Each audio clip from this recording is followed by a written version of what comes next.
अच्छा गोंदल साहब ये दसो कि तुहाडे कोल कोई मोबाइल है? जी मेरे को कोई किसी किस्म का मोबाइल नहीं है। अच्छा तू दस कि ना फिर पोजिंग वगैरह किस तरह सीखी हैगी? मैं यार बेलियां को मोबाइल पकड़ के तो पोजिंग वेखदा रहा तो उही मैं पोजिंग जाके स्टेज ते की माशाल्लाह गोल्ड होया, पहली पोजीशन आई। अच्छा ये दसो गोंदल साहब कि तुसी गोल्ड मैडल विन किया है? जी गोल्ड मैडल विन किया मैं। ते तेरे काम की रूटीन कितनी है वजह तू कितने बजे तक हैगी है? सुबह कितने बजे तो लैके रात कितने बजे तक हैगी है?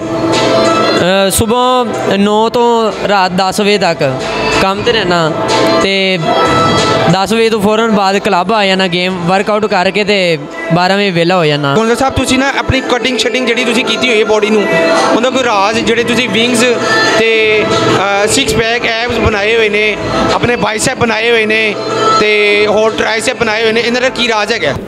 सिक्स पैक का कोई राज नहीं, बस मेहनत करो दिल ला के जिस चीज़ का तुहानूं शौक है। अच्छा तुसी ठीक हो गया। तुहाडी जिहड़ी बॉडी बनी है नेचुरल हैगी है? जी बिल्कुल नेचुरल है। कोई सप्लीमेंट कोई डब्बा शब्बा किसी किस्म की कोई चीज़ यूज़ नहीं की हैगी? किसी किस्म की कोई सप्लीमेंट कोई डब्बा वगैरह यूज़ नहीं किया मैं। गुड हो गया। अच्छा ये दसो कि तुसी नॉर्मल रूटीन दे विच अपना खान पीन का कितना कि तुहाडा खर्चा आ जाता है या तुसी की खाते हुंदे हो? नॉर्मल रूटीन दे विच बस रोटी यही है। ठीक हो गया। अच्छा तुसी ये दसो कि जिहड़ा कंपीटीशन दे दिनां विच तुहाडी खान पीन की रूटीन हुंदी है, यानी कि की खांदे पांदे हो तुसी कंपीटीशन मुकाबले दे दिनां दे विच? कंपीटीशन दे दौरान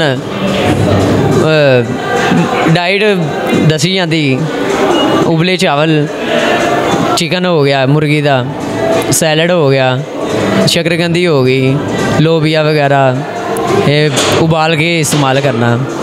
अच्छा ठीक हो गया। तो तुसी अपना खान पीन का खर्चा जिहड़ा है वो तुसी किस तरह मैनेज करते हैगे हो? अपने खान पीन का सारा सिस्टम मैं अपने सिर ते उठाया है, यानी कि भावें नॉर्मल दिन होन या कंपीटीशन के मुकाबले के दिन होन, अपना खान पीन का खर्चा तुसी आप ही अफोर्ड करते हो, आप ही बर्दाश्त करते हो, सारा आप ही देखते हैगे हो? कंपीटीशन के दौरान एडवांस वगैरह लैके तो अपना सर्किट चला लीदा। तुसी ये दसो कि भी तुहानूं कितनी देर हो गई जिम करते हुए? जिम करते हैं 2.5 साल। अच्छा तो तुहाडे 2.5 साल तो किहड़े कोच हैगे ने?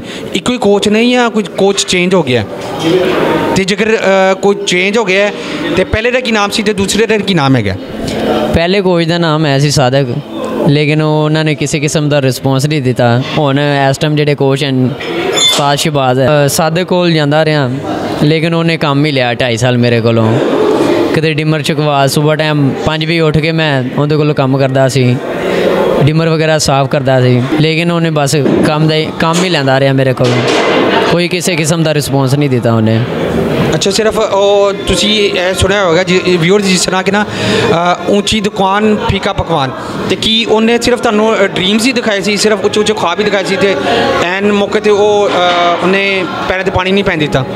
जी उन्हें हमेशा मैनू यही ख्वाब विखाए उच्चे कि तेनू मुकाबला खिलावांगा, बस तू मेरे नाल रही, बस एन टाइम तो उन्हें पैरों से पानी नहीं पैन दिता। अच्छा गोंदल साहब ये दसो कि ना तुसी जो मुकाबले के दिन आए सी तो तुहानूं किन्ने अपडेट किया सी कि यार फलाना कोई कंपीटीशन आ रहा है? जी मेरे दूसरे उस्ताद शहबाज उन्होंने कंपीटीशन का कहा मैनू कि खेल